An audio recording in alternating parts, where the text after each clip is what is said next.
So good morning, my name is Chelsea Rosty. I am the Chief of Staff. Maybe we should wait.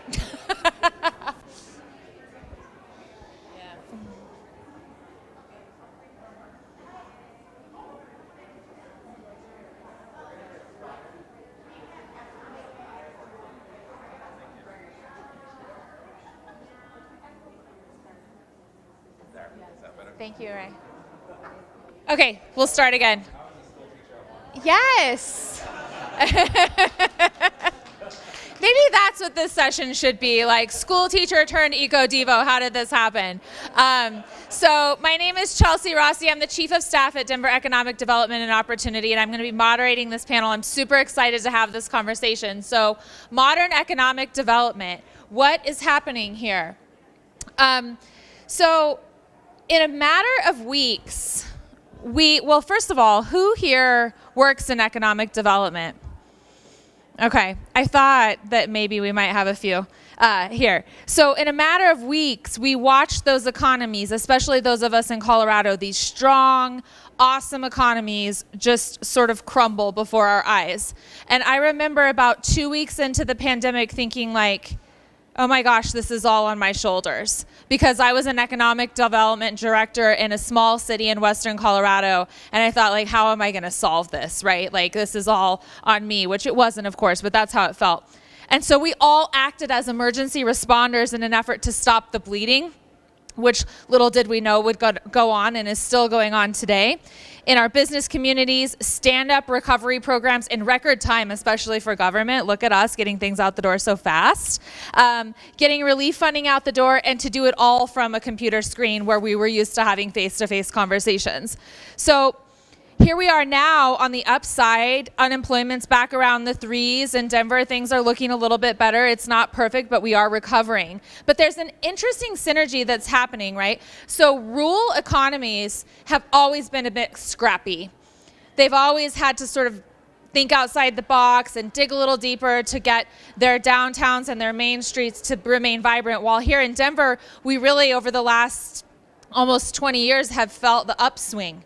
There's been hard times, but it's just been pretty good. And the city centers in the United States maybe haven't had to be as scrappy. And so what I started to notice, because I worked in a small city and now I work for the city of Denver, was we were putting together economic development strategies that were the same that we had been putting together in rural Colorado. But now it was coming to the city because we had to get scrappy. So what we're going to talk about today is how that synergy has come together. And so we've got a great panel prepared for you today who's also going to use their outside voices as we're talking. And I'm going to introduce them and see what we might learn from one another about retail pop-ups. So these are the conversations we're going to have. Retail pop-ups, facade grants, and talent attraction. But before I get into that, of course, we have to thank our amazing sponsors, right? So we have our lead sponsors of Amazon, Capital One Cafe, Dell for Startups, and the Downtown Denver Partnership. And of course, this is the people track.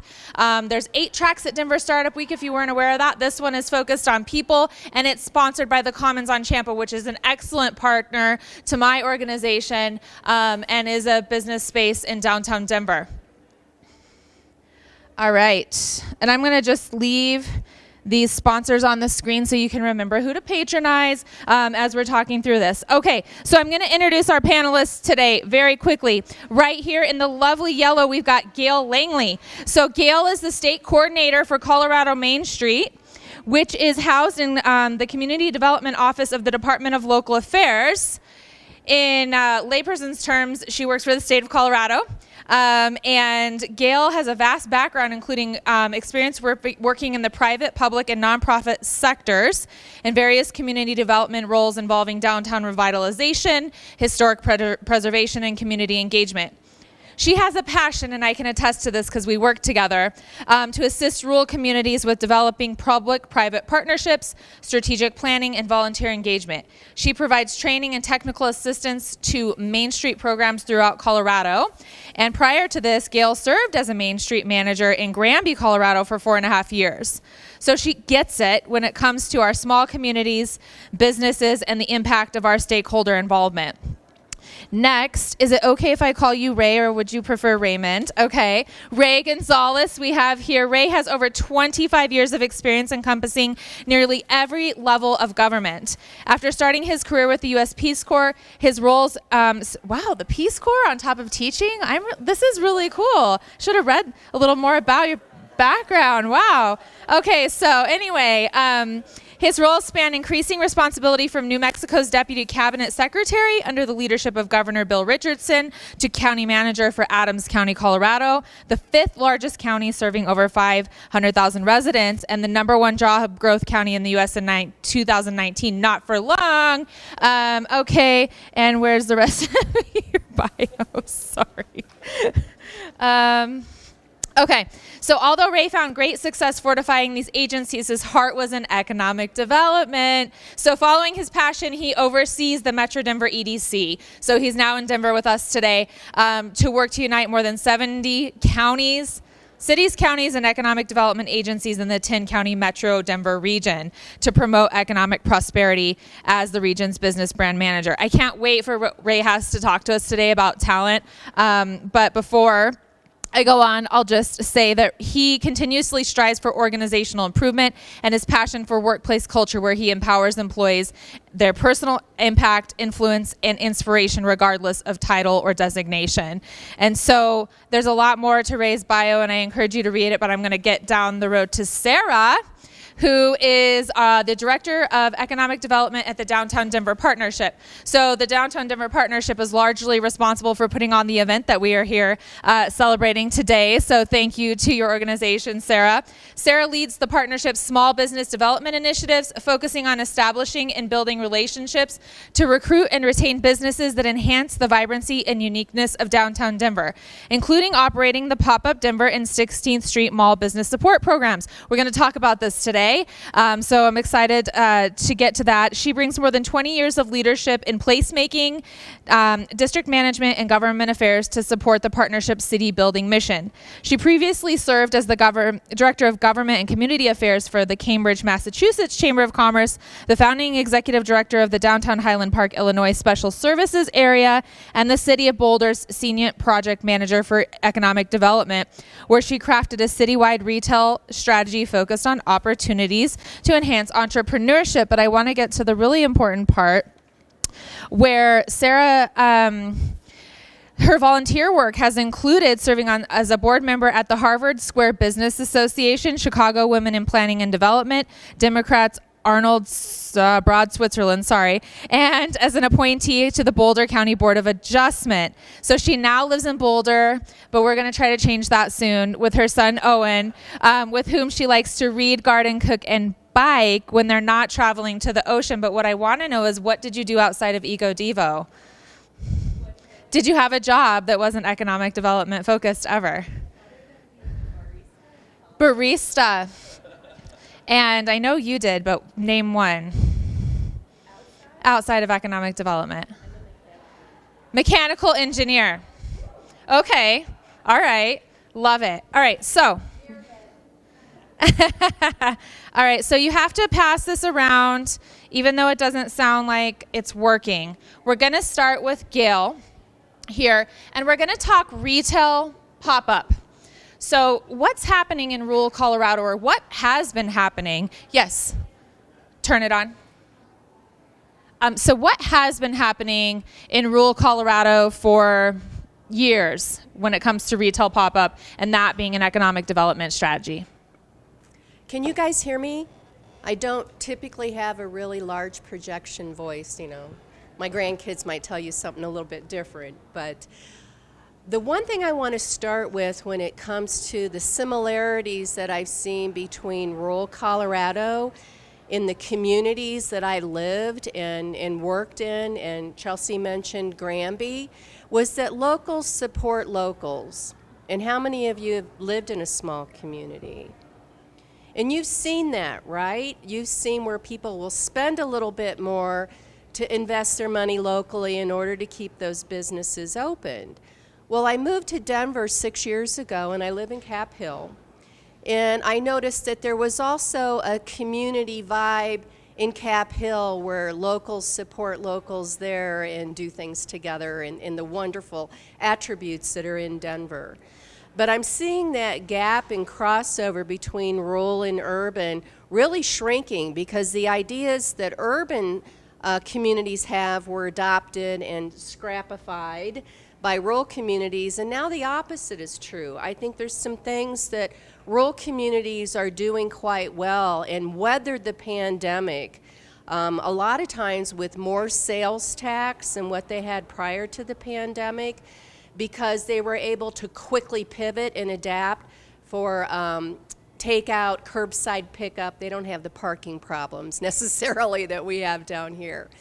But what I really saw was pop-up retail in the urban communities actually has started and been very successful by focusing on the holidays and the Whole Shop Small campaign that American Express actually contributes a lot of money to.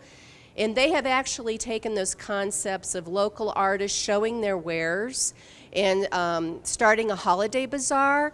And actually the months have extended to not just a weekend and not just a month, but over a 3-month period of time to give people a chance to really get their legs on the ground and then maybe find a vacant retail space where they're able to set up shop more permanently. And where I've seen it really be successful is with merging with other artists for like a co-op, where you have 20 artists coming together, renting a space in this small storefront. Leadville is doing this amazingly well. If you haven't been there, there's like 3 of those in their downtown. And they're successful year-round. How much time do we have for each of these? A few minutes, yeah. Can I ask one other question? Yeah. Is there any small business owners in the audience? Okay, I just wanted to get a read for who we're speaking to. Great. So I'm going to go down to Sarah now and talk about the Pop-Up Denver Retail Program, something that our agencies are partners on. So Great. Take it away. Well, thank you. I'm an alto, so I'm not great at projecting in big spaces, but I was really excited about this topic because the communities that I've worked in the past on commercial district revitalization were always those smaller Main Street communities. And it was always a revitalization project because they were high land values where the mom and pops were always struggling to kind of keep up as the land prices went up. And so it was really the nationals coming in, these bigger footprint spaces that were able to survive. And so we would be working on trying to help keep those mom and pops despite the economic prosperity of the community. And so I think it's been so fascinating with COVID to see all of that flip on its head, that the people in those rural areas and those Main Street areas really saw that daytime population be maintained, and it was the nationals that have these revenue targets that they have to meet that started to pull back. And so you had all those large footprints go out, huge vacancies. So when I started with the Downtown Denver Partnership, the very first thing we did was an inventory of all the vacancies on the 16th Street Mall. And it was really shocking to find that we had 1/3 of the ground floor spaces were inactive. So that was a huge challenge. And through the city's partnership, there's been a very proactive response to that. It's COVID impacts, it's the changing nature of retail. Now with Etsy, it's a great thing that everybody can be a mom and pop out of their living room. We want to try to reimagine downtown and get some of those mom and pops to really bring that kind of culture and richness of what people are doing at home and at all these markets to the downtown. So we've been able to do a pilot stage so far. We activated 5 spaces in Upper Downtown. We decided that this was also an opportunity to look at where we had a heat map of safety and security issues and really try to bring positive activity to that area that will bring in more positive activity of customer activations. And so we activated 30% of the spaces in Upper Downtown. And we have 3 of those pop-ups launched if you get a chance to go visit them. Tea with Tay is a wonderful husband and wife run shop where they blend the teas here from teas generated all over the world. And we have Gallery 16, which is a local street artist who decided to create kind of a community gathering space for street artists who often have a mural up, but there's no place for people to come and talk about art together. So that's a really amazing thing that we're able to bring to downtown with this program. And then forthcoming, we have IEM, which is an art installation, and the Museum for Black Girls will also have an expanded space on the 16th Street Mall growing out of their Rhino space. So we've been able to kind of leverage this disruption to hopefully create something really positive. And I don't want to go on too long, but we approached it as trying to support affordable entrepreneurship, which I felt like was something I really wanted to say to this audience, trying to take out the cost barriers and the time barriers. And so having it be a partnership between DIDO and the Downtown Denver Partnership. The partnership's been around for 62 years, so we have the access to be able to talk to property owners, sell them this vision that this is a really great thing to do, to participate in this program. And it was a big ask because it's no base rent. So they have to provide tenant abatement anywhere from 3 months to a year, with the understanding that this is going to help their existing tenants bring in more customers and activate a space that might have been attracting negative activity. And then that trust is that we're going to put a really great tenant in there, and the tenant then has to have skin in the game. They have to pay for all their utilities and operating expenses. So the cost, reducing the cost to start up, the city put in $20,000 per space, which we did not do any food and beverage because we figured that would not be enough to stand up a restaurant. And we also cared a lot about moving quickly in the pilot stage. At the time, it felt very, very urgent to just get this up and running. So we had our program developed after 6 months and our first launch after 4 months after that. So in this next round, we're hoping to be able to expand into food and beverage, to look at kitchen incubators, to look at retail collectives like the ones in Leadville, where it gives entrepreneurs an even lower risk way to enter the market because you're sharing a space or maybe it's on consignment. So we're really excited to have another $200,000 to put into another 10 stores in the next year. One question for you, Sarah. You talked about in our prep call the spaces that you targeted along the mall. Can you talk a little bit more about why we chose those 5 spaces and the spaces that are coming in the next year? So I mentioned one, which is just activating Upper Downtown as our focus area for these first rounds. It's just been an area that has a wonderful retail legacy. You have the pavilions there, you have the all the different kind of historic buildings throughout the area. But it saw a lot of vacancy just like the rest of 16th Street Mall. And because of the safety and security concerns, that was really our priority. But we also wanted to have spaces that would have an easy transition to retail. So we picked smaller spaces, ones that would not be too much square footage for a small entrepreneur to start up in, or have to pay operating expenses on a 6,000 square foot space. Thank you. So it's always that activation conversation when it comes to communities large and small. You know, the more people that you activate and put there, the safer it becomes, the less type of negative activity that wants to be in the area and all those type of things. And Sarah calls it a 10-legged stool of downtown reimagination. And I do believe that this is one leg of figuring out how to make it a more safe and desirable place to be for those guests and residents alike. So I'm super excited to see more. And Tea with Tay also has coffee for those of you who are like me and are like, yeah, but what about coffee? You got to go there. It's like the locals experience on 16th Street Mall. Super awesome. And they are a Startup Week sponsor. I'm going to throw you guys for a little loop and we're going to go to talent instead of the next topic. And so I'm going to go to Ray because I think, I don't know if we're going to run out of time or what it wants to look like, but I want to make sure that there's time for questions. And this talent conversation is one of the most important pieces of what we're talking about today. So what else got flipped on its head during, what happened with pandemic, but the way that the labor market is. So what a weird time to be in when like businesses might be struggling, but then like they can't get people to work there and like unemployment is low, but there's all these other things that are not coming back. And it's just like this really strange time.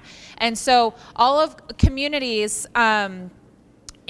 traditional economic development is the sea of sameness, right? Like when someone comes to say, hey, tell us about Boulder, we're going to be like, oh, here's the population and here's, the demographics and here's that. And so like what Ray's organization has done, and I don't want to steal his thunder, is start to think about how can we talk about Denver and the metro area in a way that isn't the same as what other economic development agencies are talking about and selling their cities.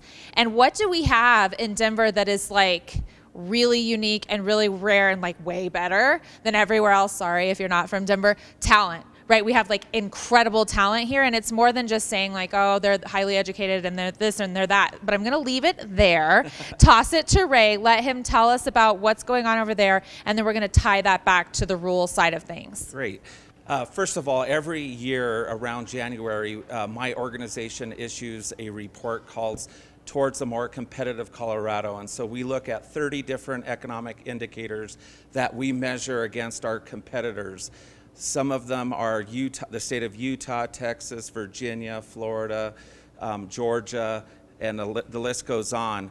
But in those indicators, we really pay attention to a few, and that is talent. We know that we rank number 1 in workforce in the U.S. We're number 2 most highly educated workforce in the U.S., following Massachusetts. However, we have a labor shortage. Currently, there are 225,000 job vacancies in Colorado. And when you look at those who are collecting an unemployment insurance benefit or those who are unemployed, 114,000 people. So we're almost at full employment. So that's scary in our world of economic development because we know companies follow people. And so we made a pivot to focus on talent and people. And it's part of a business retention strategy. We want to keep our big employers here or our businesses here. The last thing we want them to do is uplift and leave Colorado. And so we launched Talent Co., which is a talent attraction initiative. And the first phase of that initiative will really be to really understand the demand side of those job vacancies. And so right now we have 11 industry verticals that make up Colorado's economy.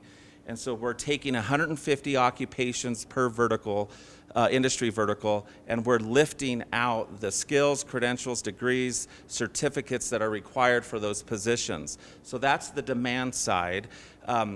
And then the supply side is we just launched a partnership with LinkedIn. We're the first economic development organization to do so.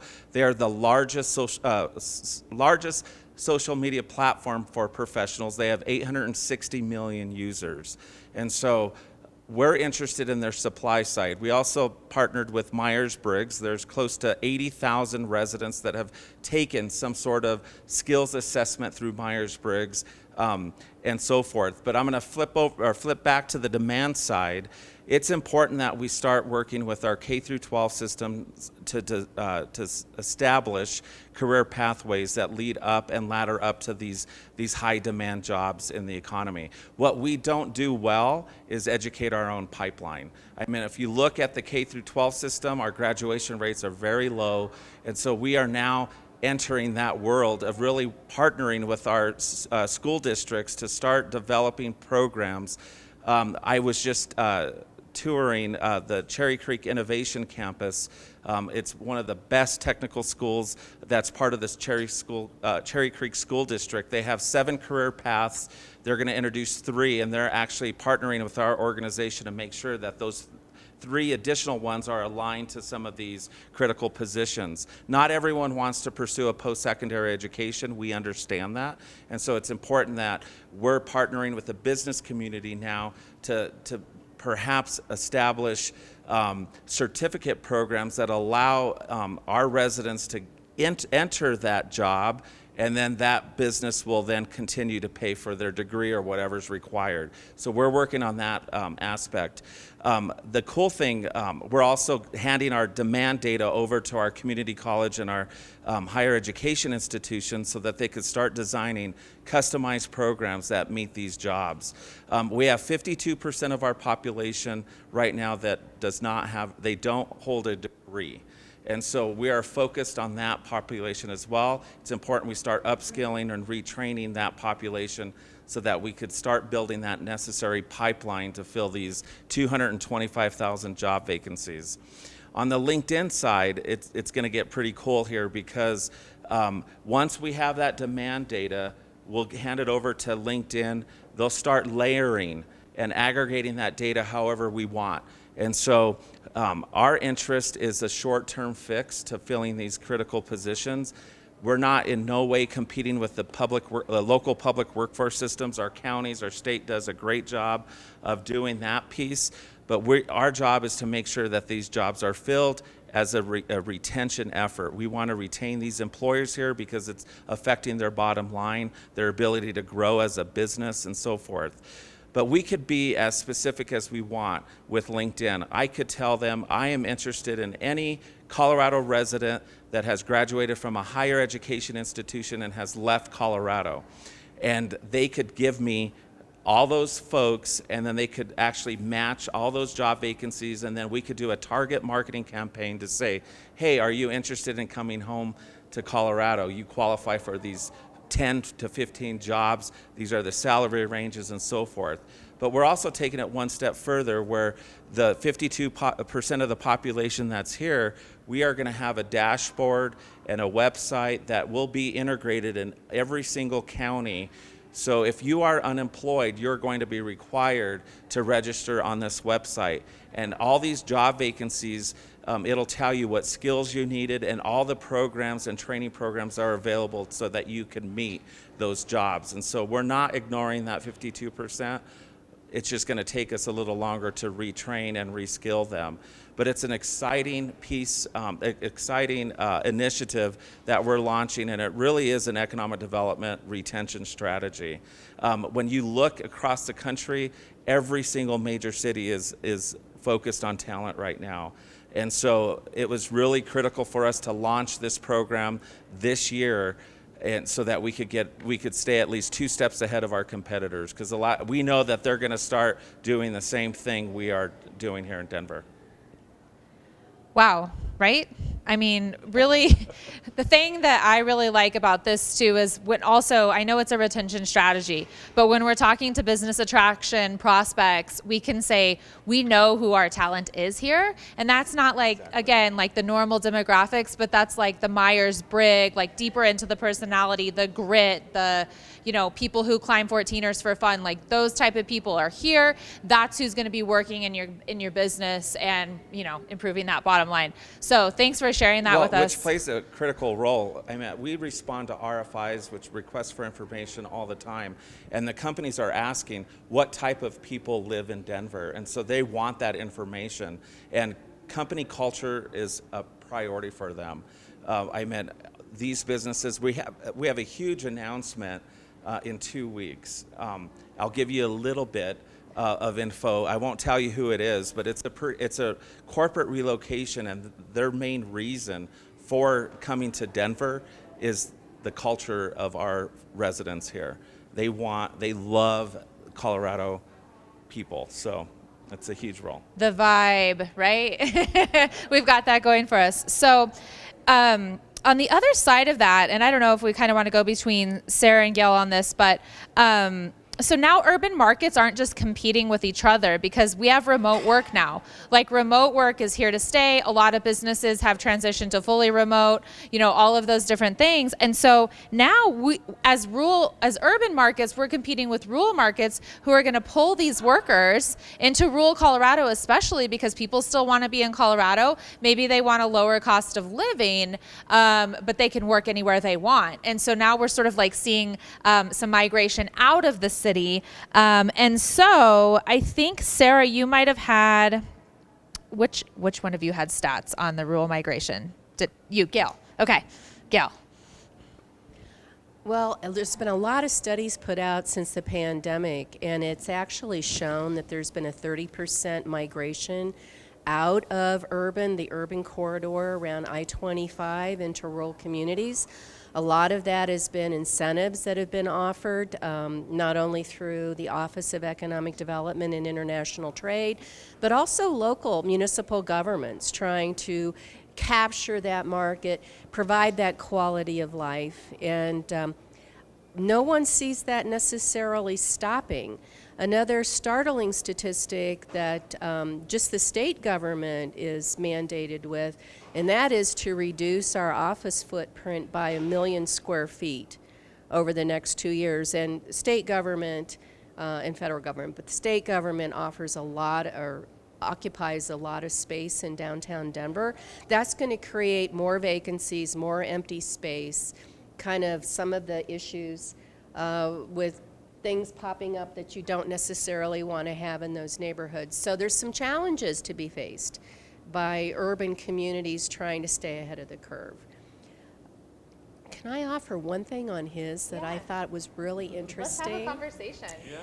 Yeah, I don't know all of the details about how they made this work, but talking about talent, I'm part of the National Main Street Organization in Colorado is a coordinating program. But what I've seen recently pop up to fill some of these talent gaps across small businesses and small entrepreneurs is pop-ups on college campuses or pop-ups during events that people are having in terms of offering incentives and internships to get people to come to the neighborhood, come to the business, talk to the owners about maybe employment. And the statistics have been startling. Just in the Minnesota sample case study that I read, they did this on a small community college and did a pop-up. They had 5 times more applications than they had ever seen before, and they were able to hire and bring people to these different rural communities to work in record time and in record numbers, and it was a win-win for everyone. So when you think of pop-ups, it's a two-way street, you know, not just for events and supporting the locals, but also for cultivating that workforce. Awesome. And Sarah, I think you had maybe something to add just about the urban amenities that are happening in rural communities as a result of this migration. Yeah, I've found it really interesting just this fall. I've been trying to get out to the mountains a little bit more, and it's really fascinating how you go to Summit County, they have a food hall. You know, they have these things that were more in the Rhino areas or, you know, an Avanti. And so I think for those employees who fled the cities during COVID and they wanted to live in their mountain condo or just wanted to be able to get out into the nature without driving down I-70 for hours, those rural communities are really stepping up and introducing those amenities that people are used to. So just to tag on to what Gail was saying too, I think the historic central business district, the value for those tenants was foot traffic. And so we see this with the office workers going to 3 days a week or moving out to the rural areas, that's no longer, you know, the draw that we can use to bring people in. So a couple more legs of the stool, which I find really exciting, is looking at the Class B and C office spaces and what the city is doing to say, let's not fight that out-migration to the rural areas. This is Colorado. There are going to be those people who want to be out in those areas. But let's look at how to provide more housing downtown. There's lots of people who would like to be downtown, and with the affordable housing requirement, now we can have more diverse economics for people as far as housing prices downtown. So I'm really excited about that leg number 9 or wherever we are now, where we can start to create that. I think the planning department calls it the Central Neighborhood District instead of the Central Business District. So I recently pulled a photo of the 16th Street Mall, you know, in 1982, and it's all these pea suits and oil and gas workers and the women in their sneakers and their power suits. And that's just going to change. It's going to be a neighborhood downtown. And I think that's a really exciting direction that's much more resilient for Denver. Yeah, what a vision, I think, too. I love what you said about embracing what's happening, because that was going to be how I tied it all together. Like what Ray and his team is doing is like, well, you know, we have to do something different here, and we have to think about business retention. But at the same time, we know these people are moving. I'm probably like the only person in the entire metro that came here during the pandemic instead of left a rural community, but it's okay. We're very happy here. But what I was going to say is that embracing, then it changes those downtown communities. And I'm really excited to watch the next 10, 15 years unfold as how these become neighborhoods. You then get that passive surveillance of people being in the neighborhoods and, you know, not just the dead evening when everybody's gone, but you have people downtown all the time, and that's what we want. And then those businesses start to thrive again in a different way. They're supported by locals, supporting locals. And so it'll be really interesting to see. Hopefully Denver gets up and running with that, and how other cities do it as well. I'm just really interested to see how that comes together. So we have one more tactic that we wanted to talk about today, and that's facade programs. And so this isn't really a pandemic tactic, but it's a crossover tactic that's happening in both rural and urban communities. And so I'm going to, did you want to start, Ray, just to talk about what happened with your former employer and how you did that? And then Denver's got a little announcement, and then Gail, I know, can talk about it in rural communities. So I'll leave it to you. I used to be the deputy city manager for Brighton, Colorado, which is my hometown. So I'm a third generation Colorado native. Very proud, and it was great to go back to the community I was born and raised in and help develop. At the time, when I was growing up, it was 7,000 people. Today, that city is nearly 50,000, and it's projected to be 100,000 at build-out. And so it was one of the fastest growing cities in the Northeast corridor. But it had a historic downtown district, beautiful historic buildings, but struggled. Even when I was a child, it struggled. And so I think J.C. Penney was one of the main anchors there. And so after it left and then redeveloped in the newer portion of the city, we try to figure out what could we do. And so we implemented a facade improvement program where we paid pretty much 90% of the facade improvement for for retail stores in the downtown district in a way to really, as a business attraction perspective, and all we asked was they paid 10%, and it was pretty successful, and it really renovated the downtown, and it gave a fresh look. But I told my team, I said, look, we have to take it one step further, and that is because you could have the best facade in the world, but if your product or whatever you're trying to sell is not conducive or attractive to the residents.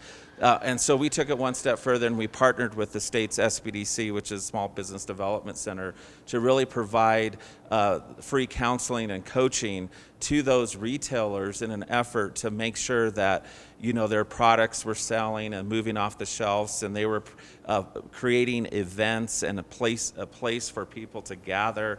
All of the things that these two brilliant minds have already shared with you, and this was done back in 2008. The town, if you look at it today, still struggles because it's an active street, and so now the council is determining: do we close the street? Do we look at ways to create more parking? To really create more synergy. I'll leave it at that because I do know you have some great things to add to the facade program as well. Well, you guys all know that if you make your building look attractive, you have great window dressing, you're going to pull people in. Statistics have shown, and not that I'm a statistic gal, but I'll get to the reason why I'm going to share this. If you have an attractive exterior building, you're going to attract about 30% more foot traffic into your business. Now, if you have the products and services in there that people want or people need, it's going to be a win-win all the way around. Well, last year, do I have 3 minutes on this? Absolutely. Last year, the state did a really interesting thing, and they used a Shark Tank type of format, and they had different programs coming to them and punning up different ideas.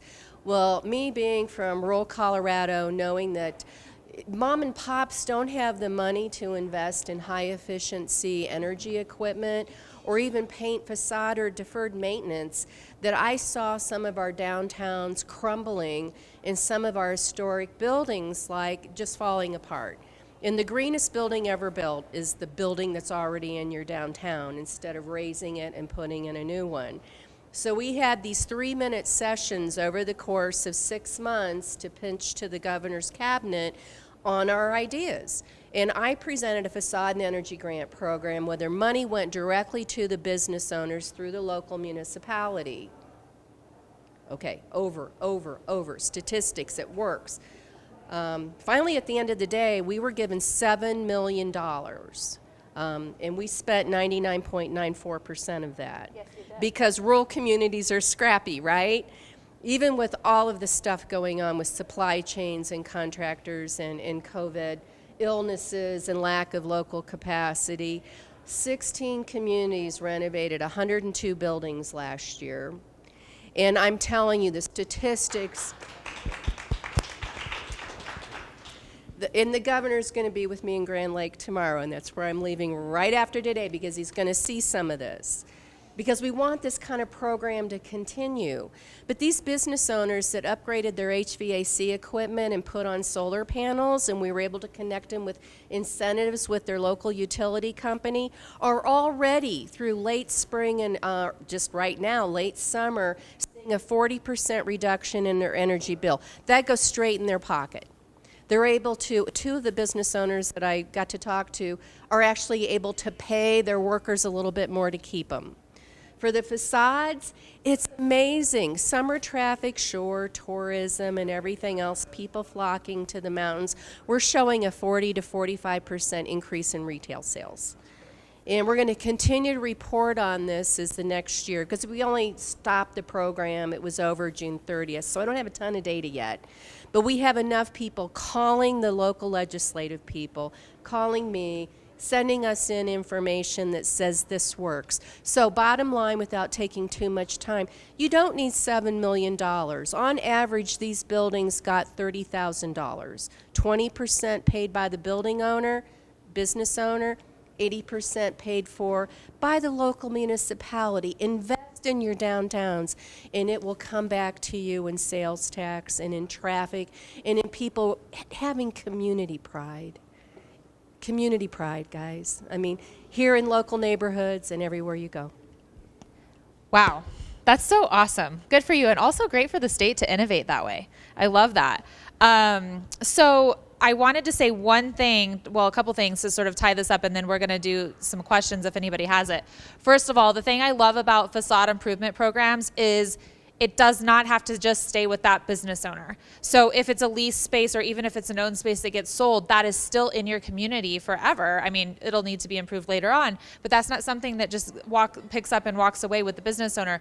That will be there to stay. And so that's what I love about facade improvement, is that it's actually of the community and it stays in the community. The next thing I wanted to say is Denver is jumping on the bandwagon. Really excited to be launching a program next week. And it'll be really focused in our neighborhoods experiencing change in Denver. So some of our priority neighborhoods, we're going to offer a program very similar to what Gail was talking about. I think there's going to be up to $75,000 actually for business owners to be able to improve their facades. And so look for that coming out from Denver. That's happening here as well. So we're super excited. So wanted to move and see if anybody had questions. Go ahead. Curious where that housing conversation fits in. Oh. Affordability and accessibility. So the question was how, yeah, so we decided to just not talk about that today. No. I could weigh in. Yeah, go ahead and weigh into that. No, housing definitely is a priority for us at the Chamber and EDC. I also wear the hat of the Executive Vice President of the Denver Metro Chamber. And so, however, putting my other hat on as a local public administrator, we're a strong local control state. And so where we need flexibility is at the municipal level. We need our city councils to stop putting moratoriums on development, residential development. They need to change their zoning to allow for more diverse housing options. In order for us to start, we need to start at that level, because we have communities who are passing moratoriums. We have elected officials who are saying not in our backyard, and so we need workforce housing. So it is a critical role that we will partake at the Chamber on a policy perspective, and it plays a critical role in terms of talent attraction and business attraction as well. So it is a priority of ours. There is a statewide ballot initiative. We chose at the Chamber to stay neutral just because, the problem with statewide ballot initiatives is that there's language in there that we struggle with, and that is, right now that language allows for that pot of money to collect close to $1 billion. But then if the communities don't have access to those funds, it gives the state General Assembly the ability to shift those funds wherever they want. And that's what we have issue with. We don't want them to fund their pet projects. We want to address workforce housing. And so, we're hoping that we'll be able to fix that in the next legislative session, if it passes. Go ahead, Gail. Well, there was also quite a bit of money put into affordable housing and affordable housing issues last year through a couple of Senate and House bills that were passed. As Chelsea mentioned, I'm part of the Community Development Office. We received $58 million. Granted, there's 4 people in this office, okay? And we're on our 5th round last round in October, and I believe Denver applied for one of these, to take a look at putting together affordable housing strategies. I know you think not another plan, but if you don't look at your land use and zoning, you don't look at the strategies or lack of having strategies for how to manage your growth, you're not going to be able to plan it out or map it out over the next 20, 30 years. So we're in the thick of that right now in collaboration with Division of Housing, which is also part of DOLA, as well as the Colorado Energy Office and some of our partner agencies, because it's more than just housing and affordability. It's also how you're mapping out how you're developing your downtown and what you will and won't allow. And it's very controversial, to say the least. I have a call to action to all of you. You all live in your communities. Get involved. Volunteer, try to get appointed on your local planning commissions because we need voices at the table that could help us drive the change that we need in terms of the housing crisis. So. Can I ask a question on that? For the housing, when you say that it's workforce development housing, are those just small condos, or are you talking about single-family homes as well? Oh, all of the above. Workforce housing is, to give you an example, our service territory is 10 counties, and so we go from El Paso County to Larimer County, the Wyoming border, and we have a great partnership with one of the land developers there, where, say, Smuckers came into the Weld County, Longmont, Loveland area, Boulder area, all of that, and we leverage our workforce. But what we facilitated was that every person that works at Smuckers got their down payments waived and discounts, and that was all facilitated on the private side. And so that was our effort to try to help attract or get more single-family housing. But to answer your question, it's all of the above. It's multifamily to single-family. We just need that flexibility of diverse housing to happen at the zoning level. Because right now, every community has a comprehensive plan that really dictates how they're going to grow in the next 15 to 20 years.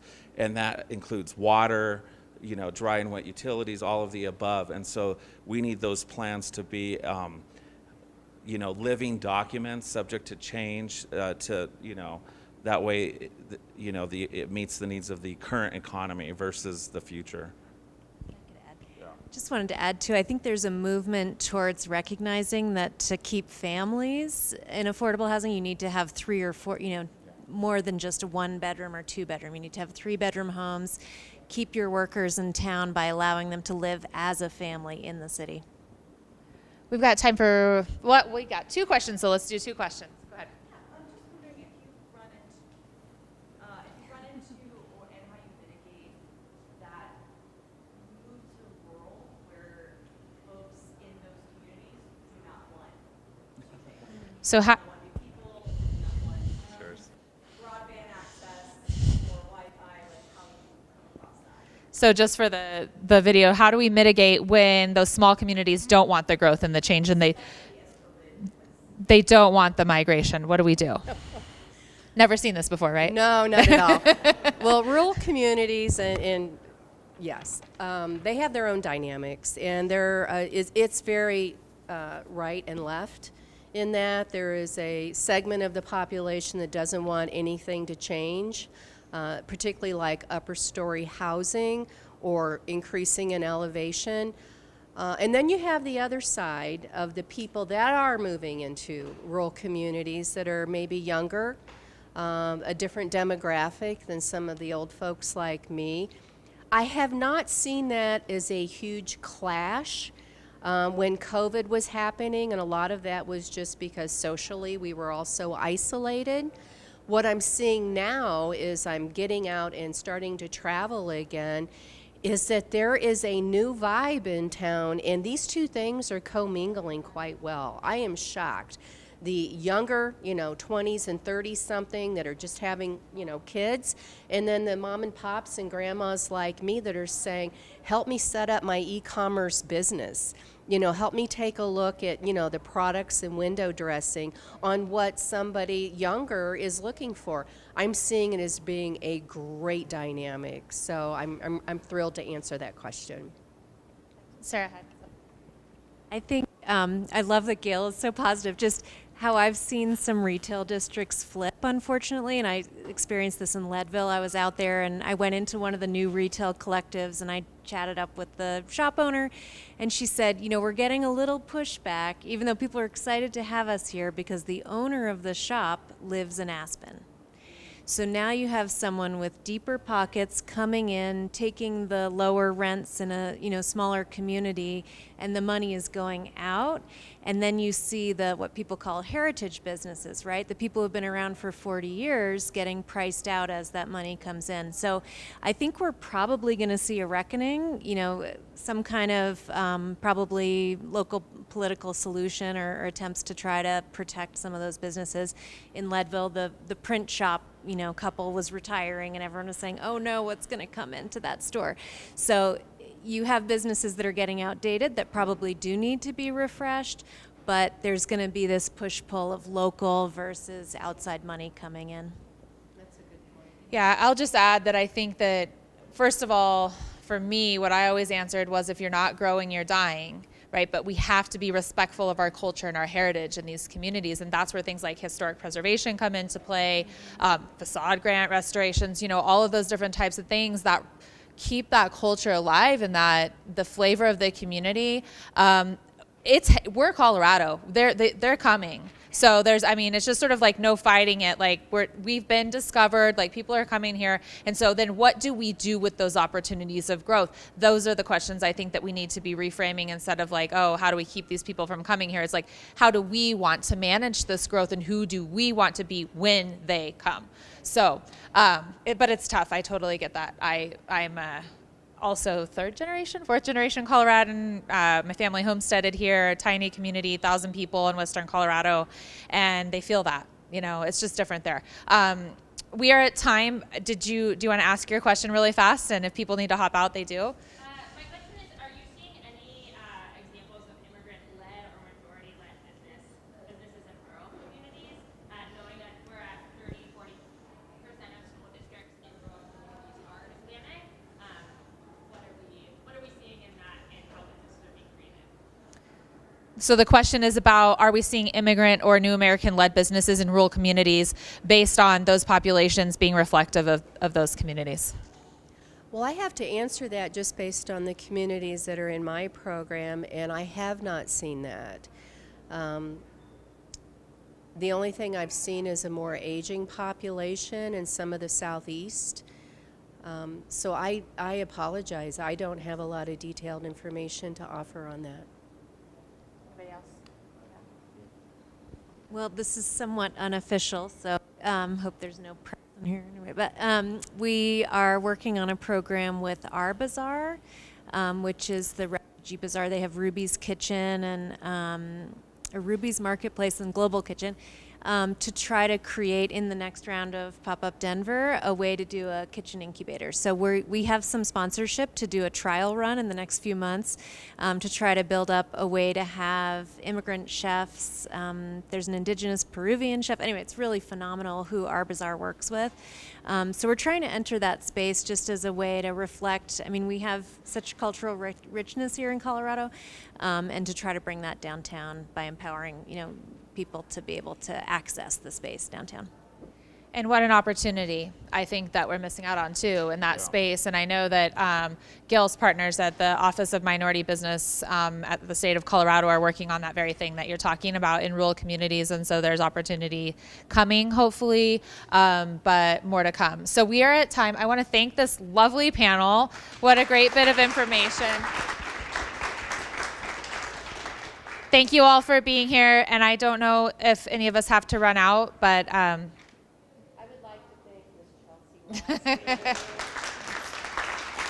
thank you. Okay. Thanks for coming.